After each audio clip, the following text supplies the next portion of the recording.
Voilà, soyez les bienvenus, vous qui êtes en direct dans le live, mais que chacun aussi d'entre nous dans la salle soit dans la joie, dans la paix, dans la victoire. Dieu a encore une parole pour chacun d'entre vous. Et le Seigneur m'a parlé cette semaine et il m'a parlé de la foi de Bartimée.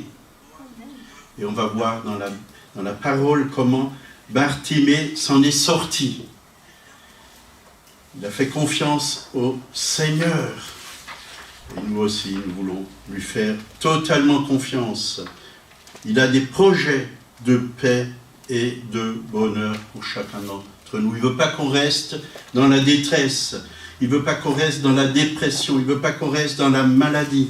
Il est le Dieu qui n'a pas changé. Il est le même hier, aujourd'hui et éternellement, dit la parole de Dieu. Donc on va prendre Marc 10, versets 46 à 53. Ils arrivèrent à Jéricho, et lorsque Jésus en sortit avec ses disciples et une assez grande foule, le fils de Timée, Bartimée, mendiant, aveugle, était assis au bord du chemin. Il entendit que c'était Jésus de Nazareth, et il se mit à crier « Fils de David, Jésus, aie pitié de moi !» Plusieurs le reprenaient pour le faire taire, mais il criait beaucoup plus fort « Fils de David, aie pitié de moi !»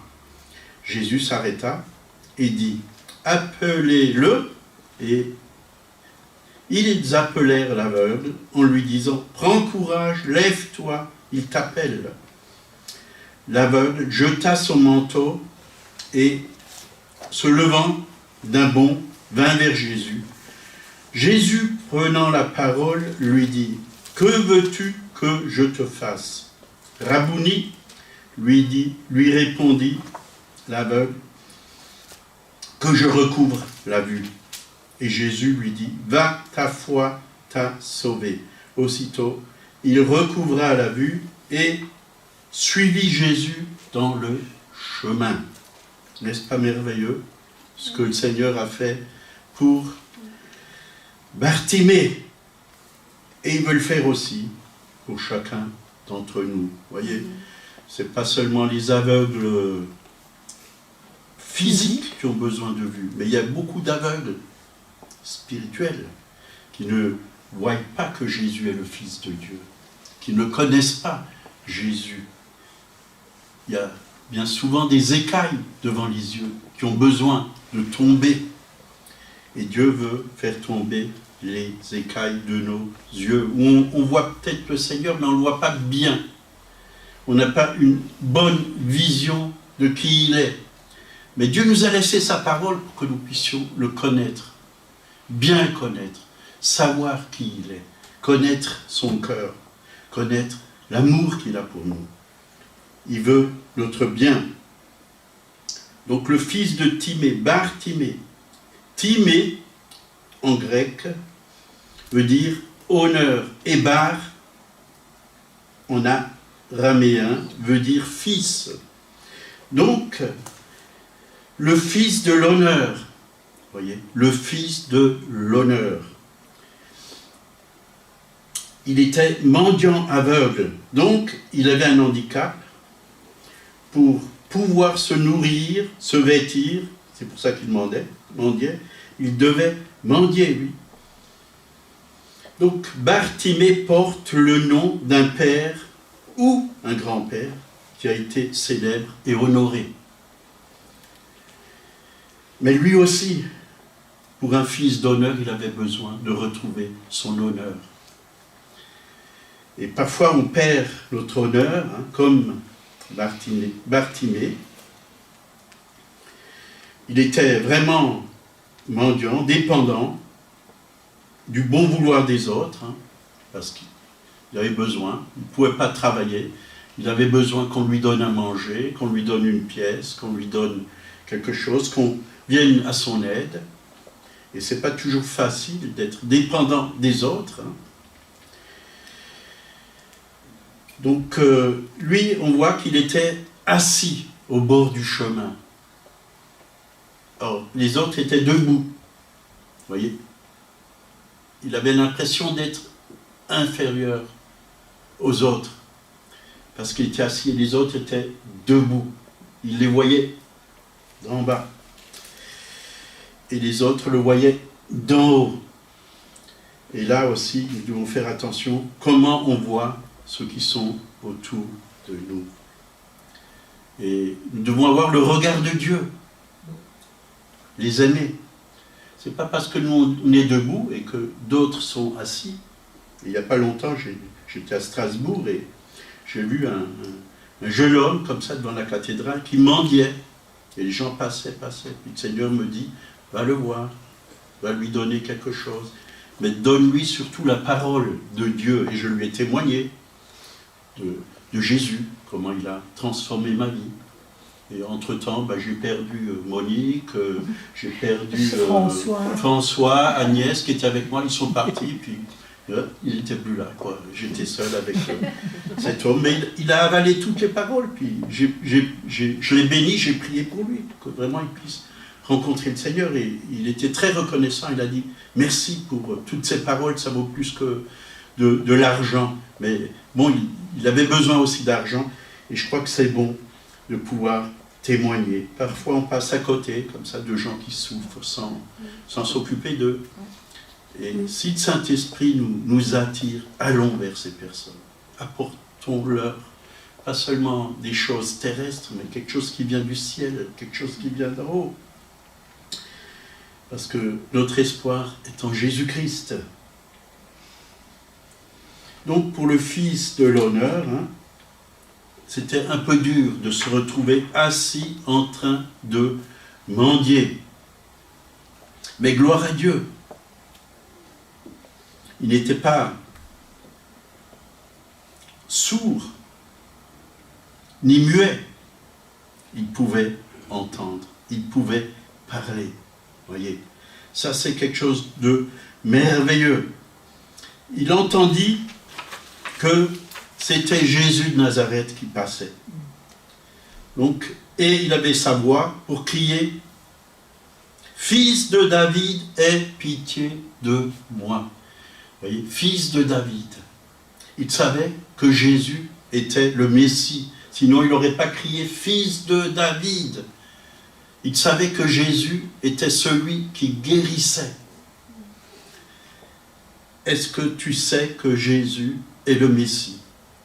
Et que si tu as un problème, une maladie, des souffrances à l'intérieur, des craintes, des peurs, des doutes, l'incrédulité, il veut venir te délivrer. Il a crié encore plus fort parce qu'on a même essayé de l'arrêter. Voyez, il y a souvent des obstacles à notre foi. Ils ont essayé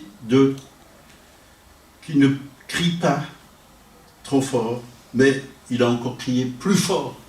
Alors n'ayons pas peur de crier. Quand un malheureux crie, l'Éternel entend et le sauve de toutes ses détresses. Donc il ne faut pas avoir peur de crier devant l'Éternel. Psaume 34, pour ceux qui prennent des notes, verset 6. Il ne faut pas avoir peur de crier. Donc il était aveugle physiquement, mais spirituellement, il avait une bonne vue. Et c'est ça qui est le plus important. Ézéchiel 12, versets 1 et 2. Nous devons faire très attention. La parole de l'Éternel me fut adressée en ces mots.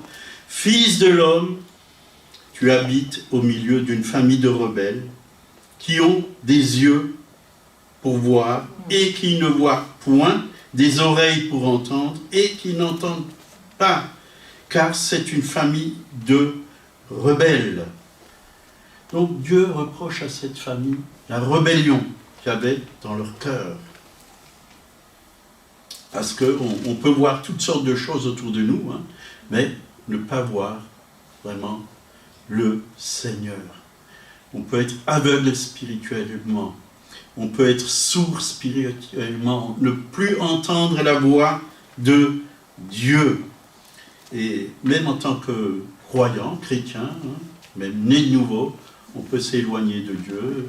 On entend la voix des hommes, on entend la voix des frères et sœurs, mais on n'entend plus la voix de Dieu.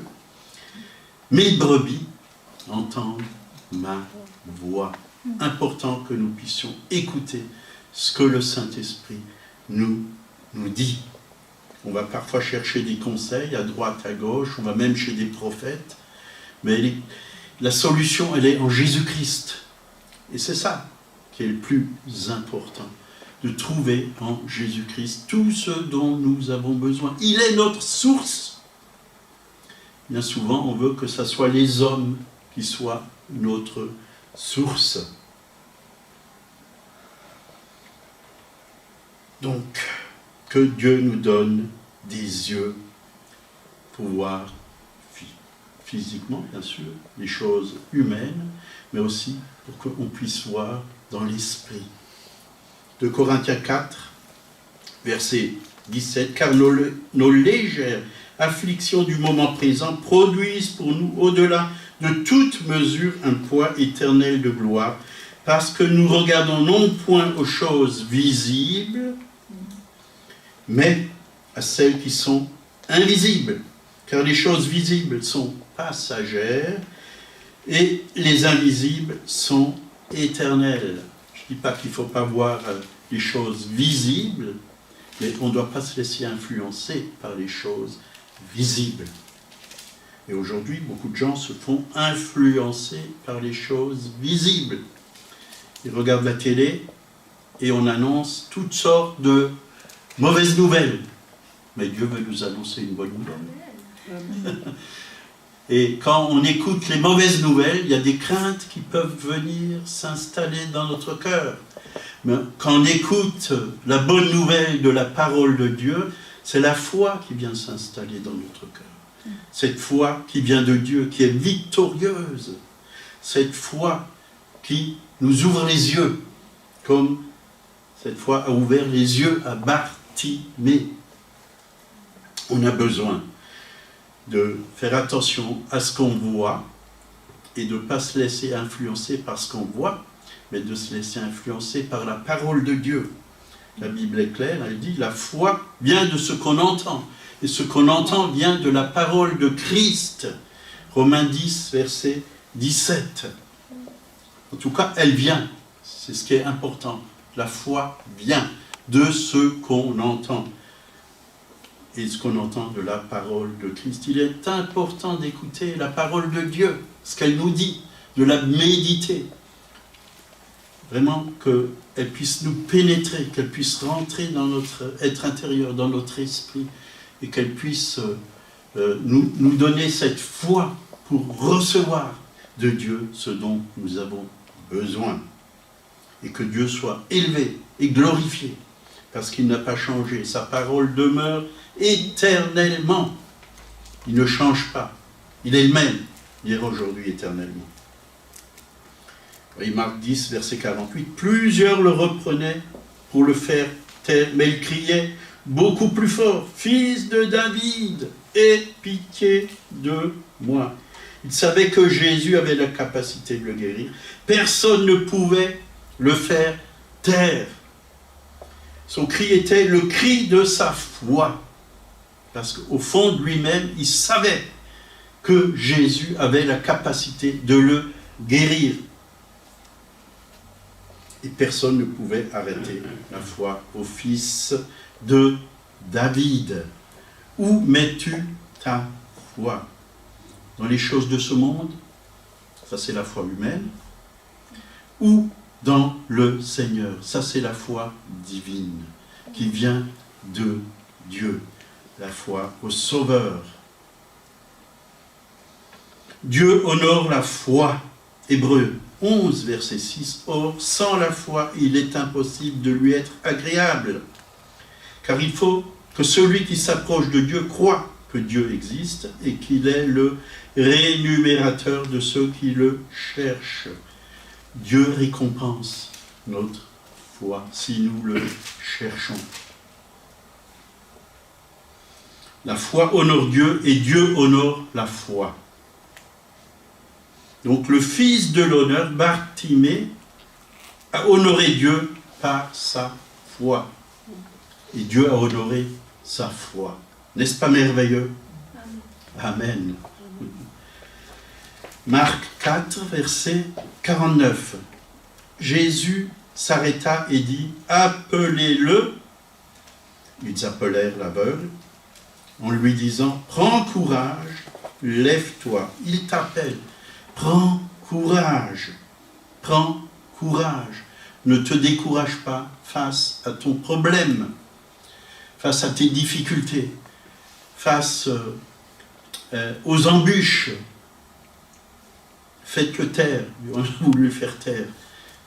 Les hommes vont vouloir essayer d'étouffer votre foi. Arrête de croire à ce Dieu-là. Le médecin t'a bien dit que tu t'en sortiras pas, qu'il n'y a pas de solution pour ta maladie, pour ton problème.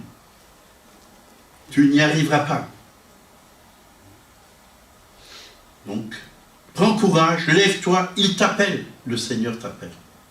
Il t'appelle à t'approcher de lui, à venir vers lui. Jésus a entendu le cri de Bartimée, il s'est arrêté. Quand tu es dans la foi, Dieu va s'arrêter. Vous voyez, il y avait des foules et des foules qui passaient là devant Bartimée, mais Jésus s'est arrêté devant Bartimée. Il savait qu'il y avait quelqu'un qui avait la foi pour recevoir la guérison. Et Jésus passe ce matin, ici, dans ce lieu, et il veut s'arrêter devant toi. Et il regarde ton cœur, il regarde ta foi. Il veut toucher ta vie. Il veut toucher, il veut apporter la solution à ton problème. Prends par la foi. La main de la foi se saisit de ce que Dieu a préparé déjà pour chacun d'entre nous. Donc Dieu prend soin de toi. Comme il l'a fait pour Bartimée. Donc, ils appelèrent l'aveugle en lui disant, prends courage, lève-toi. Donc, lève-toi. Vous voyez, il était assis. Lève-toi. Lève-toi. On peut être assis comme ça dans la souffrance, dans les problèmes. Mais on peut aussi être assis dans la foi, dans la parole de Dieu. Et là, il faut se lever. Seigneur, je sais que tu es là. Je me lève. Tu vas manifester un miracle pour moi. Tu m'as dit, prends courage, lève-toi. Ne reste pas assis dans tes problèmes, tes craintes, ta maladie, tes échecs. Lève-toi devant le Seigneur. Tu as de la valeur. Dieu honore ta foi. Dieu t'honore. Dieu t'aime. Il t'appelle. Il t'appelle par ton nom. Viens à lui. Mais avec tous tes problèmes, viens à lui. C'est ce que la Bible nous dit. Déchargez-vous sur lui de tous vos soucis, vos problèmes, car il prend soin de vous. Dieu veut prendre soin de nous. Pour tes maladies, il nous dit, tout est accompli. Il a déjà payé à la croix il y a 2000 ans. Dans ses meurtrissures, tu es guéri. Marc 10, 52, verset 50, l'aveugle jeta son manteau et se levant d'un bond, vint vers Jésus. Bartimée a jeté son manteau. Le manteau de la mendicité. Bartimée change de vie, de destin. Il se dépouille de sa vieille vie d'homme assisté. Il se lève d'un bond, vint vers Jésus.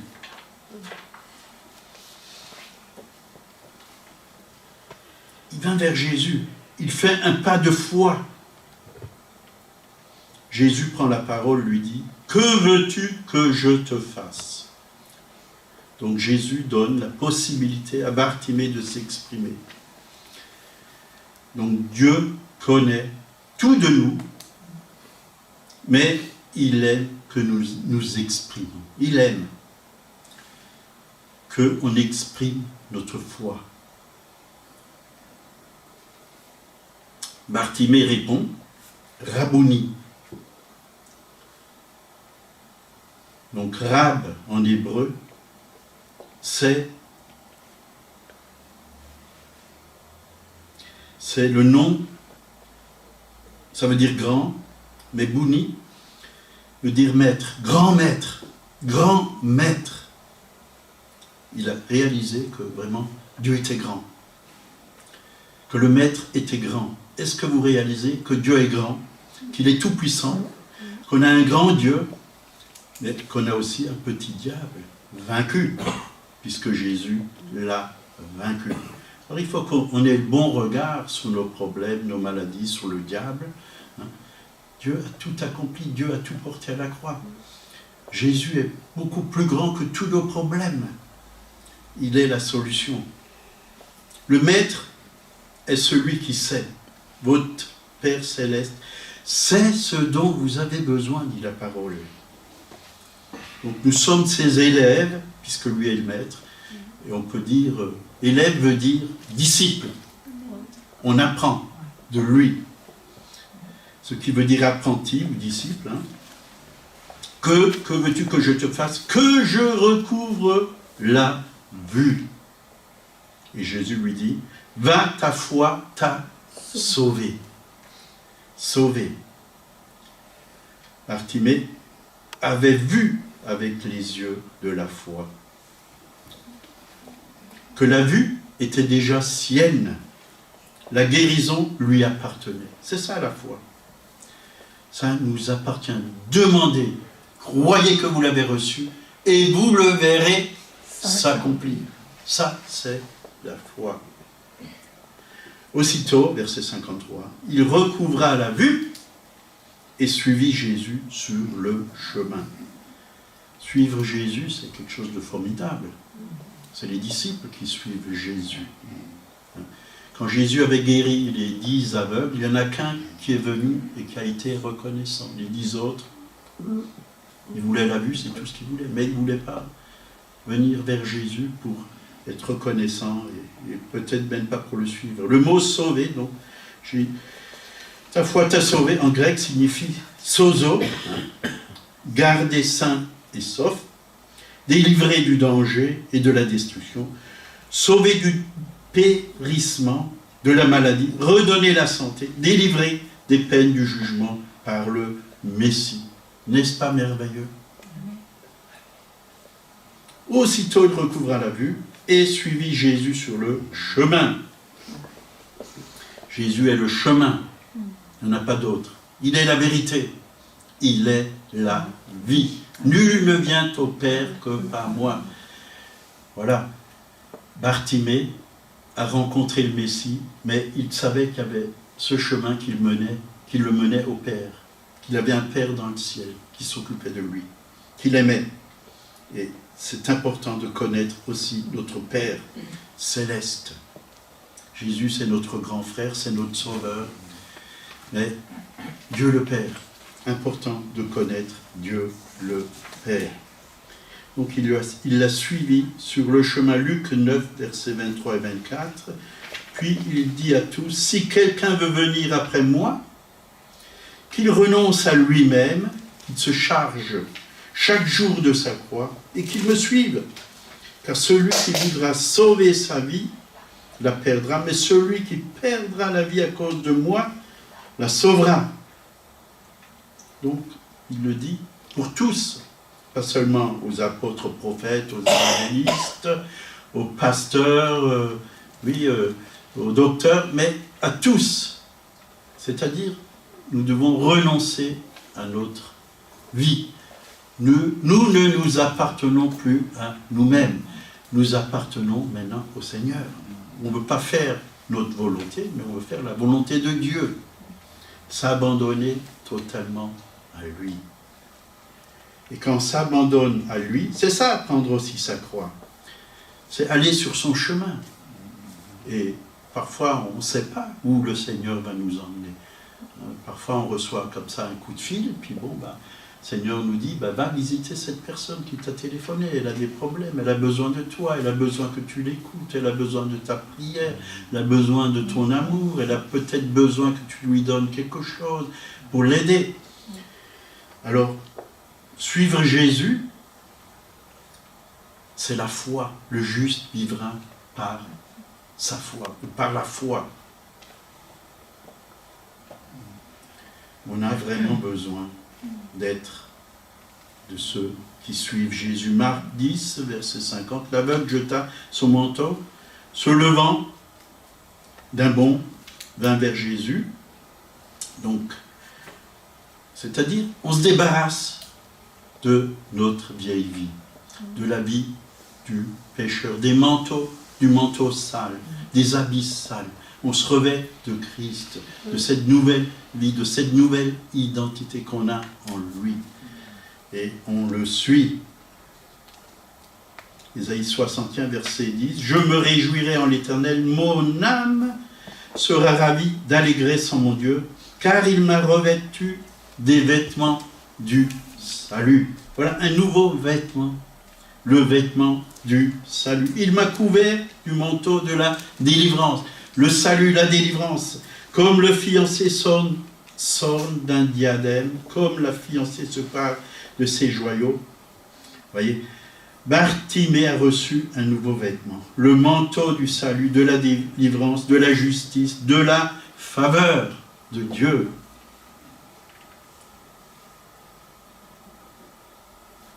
De Rois 6, 17, Élisée pria et dit, « Éternel, ouvre ses yeux pour qu'il voie. » Et l'Éternel ouvrit les yeux du serviteur, qui vit la montagne pleine de chevaux et de chars, de feu autour d'Élysée. Vous voyez, parfois on a besoin que Dieu ouvre nos yeux, parce qu'on est comme aveugle, on a les yeux fermés, on est entouré, ceux qui sont avec nous sont en plus grand nombre que ceux qui sont contre nous.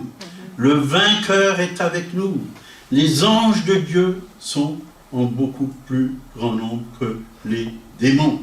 Nous devons aller de l'avant. Nous n'avons pas à avoir peur. Donc, le prophète Élisée a prié afin que l'Éternel ouvre les yeux de son serviteur, pour qu'il voie ceux qui étaient naturellement invisibles. Donc, nous ne voyons pas qu'avec les yeux naturels. Prions pour que Dieu nous donne une nouvelle vision, qu'il ouvre nos yeux spirituels. On a besoin d'aller plus loin, quand on loue Dieu, comme ce matin, qu'on ne réalise pas seulement qu'on est ici dans cette salle, mais on est devant le trône de Dieu. On est dans sa présence. Dieu est sur le trône. On l'adore, on le loue, on l'élève, on le glorifie et on n'est pas seul. C'est des myriades et des myriades d'anges et toute l'Église sur la surface de la terre qui le loue, qui l'adore. C'est glorieux quand on loue et on adore Dieu. Acte 26, versets 17 et 18. Jésus dit à Paul, « Je t'ai choisi du milieu de ce peuple et du milieu des païens, vers qui je t'envoie, afin que tu leur ouvres les yeux. » Il y a beaucoup de gens aujourd'hui qui ont les yeux fermés autour de nous, qui sont aveuglés. Ils ne voient pas Jésus comme leur sauveur. Pour qu'ils passent des ténèbres à la lumière et de la puissance de Satan à Dieu, pour qu'ils reçoivent par la foi en moi le pardon des péchés et l'héritage avec les sanctifiés. Amen. Amen. On s'arrête là, puisqu'on a l'assemblée générale. On va prier. Peut-être on va se lever pour la prière, ceux qui veulent, bien sûr. Vous n'êtes pas obligés, mais c'est bon de se lever devant Dieu. Lever les mains vers le ciel.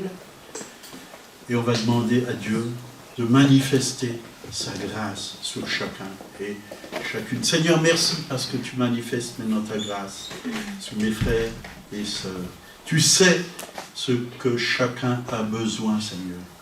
Et que, comme Bartimée, nous puissions entendre de Jésus, ta foi t'a sauvé, ta foi t'a délivré, ta foi t'a rendu la vue, ta foi t'a guéri. Merci Seigneur, parce que tu ne changes pas, tel même hier, aujourd'hui, éternellement. Manifeste-toi, que ça soit sur Internet, que ça soit ici dans ce lieu, dans cette salle, que ta gloire vienne Seigneur, et que toi-même tu fasses ton œuvre en chacun d'entre nous. Au nom de Jésus, Amen. Amen. Soyez